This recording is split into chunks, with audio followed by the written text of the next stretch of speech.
বিসমিল্লাহির রহমানির রহিম। মুহতারাম হাজিরিন, এই যে জবান, হাদিসের মধ্যে আসছে রাসূল করিম সাল্লাল্লাহু আলাইহি ওয়াসাল্লাম একবার সাহাবায়ে কেরামদেরকে নিয়ে বসছেন, বলতেছেন যে এই জবান এমন একটা জিনিস যেটার কারণে মানুষজন অনেক বেশি হয়তো জান্নাতে যাবে অথবা জাহান্নামে যাবে। তখন সাহাবায়ে কেরাম রিদওয়ানুল্লাহি তাআলা আলাইহিম প্রশ্ন করলেন, ইয়া রাসূলুল্লাহ, কিভাবে বিষয়টা? শুধু একটা জবানের কারণে মানুষজন জান্নাতেও যাবে অথবা জাহান্নামে যাবে, কিভাবে?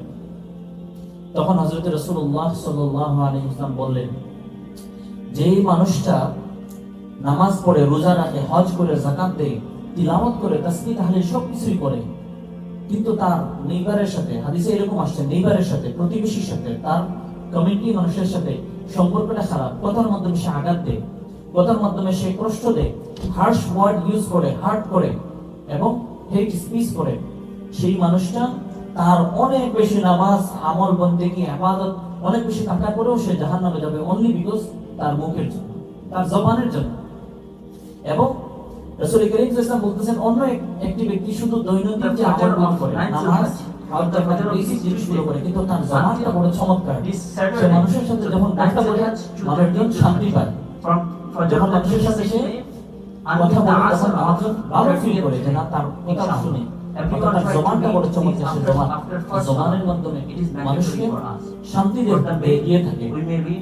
এর মিনিংটা হচ্ছে সে মানুষের সাথে কথার যে ব্যবহার, যেটা সেটা ভালো করে, মুআমালাটা ভালো, কথাটা ঠিক রাখে, ওয়াদা রক্ষা করে। এই বিষয়গুলো যখন সে করে, সেই মানুষটার হয়তো অনেক বেশি আমল নাই, কিন্তু এই মানুষটাও জান্নাতে চলে যাবে অনলি বিকজ তার মুখটা ভালো। এটা হাদিসে আসছে। মুহতারাম হাজিরিন, হযরত রাসূলুল্লাহ সাল্লাল্লাহু আলাইহি ওয়াসাল্লাম একদিন সাহাবায়ে কেরামদেরকে একটা হাদিস বলেন, হে সাহাবায়ে কেরাম, আমরা যখন ঘুম থেকে উঠি, ফজরের পরে আমরা ঘুম থেকে উঠি, ওঠার পরে আমাদের বডির প্রত্যেকটা অঙ্গ প্রত্যঙ্গ, প্রত্যেকটা পার্টস আমাদের যে জবানকে রিকোয়েস্ট করতে থাকেন।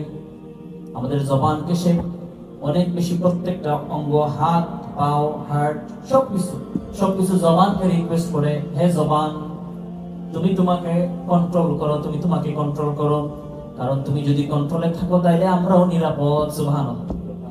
তাইলে প্রত্যেকটা দিন আমরা যখন ঘুম থেকে উঠি সকালবেলা, আমাদের বডির প্রত্যেকটা পার্ট, প্রত্যেকটা অঙ্গ প্রত্যঙ্গ জবানকে রিকোয়েস্ট করে যে হে জবান, তুমি আজকে তোমাকে কন্ট্রোল করো। তোমাকে যদি তুমি কন্ট্রোল করো তাহলে আমরাও কন্ট্রোলড, আমরাও নিয়ন্ত্রিত, আমরাও সেফ। এই জন্য জবানের ব্যাপারে আমরা সবসময় সতর্ক থাকতে হবে।